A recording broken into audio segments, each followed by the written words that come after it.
This 5-minute solution will show you how to enable Google Translate button on Facebook.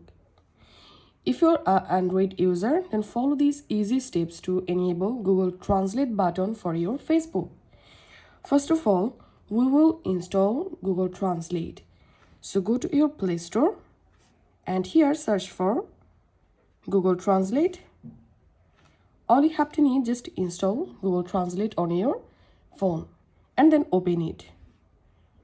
Once you are in your Google Translate, tap on your profile photo, tap on settings, tap on tap to translate, and here you have to enable use tap to translate option. Once it's enabled, now I'm going to my Facebook.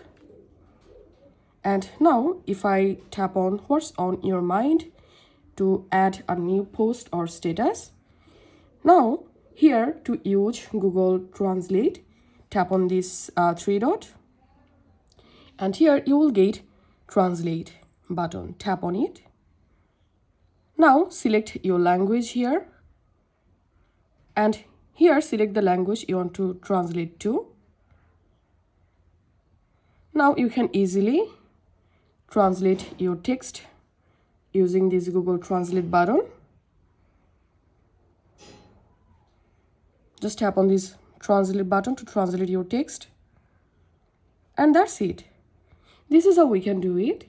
If you find this video helpful, make sure to subscribe 5-minute solution. See you in the next video.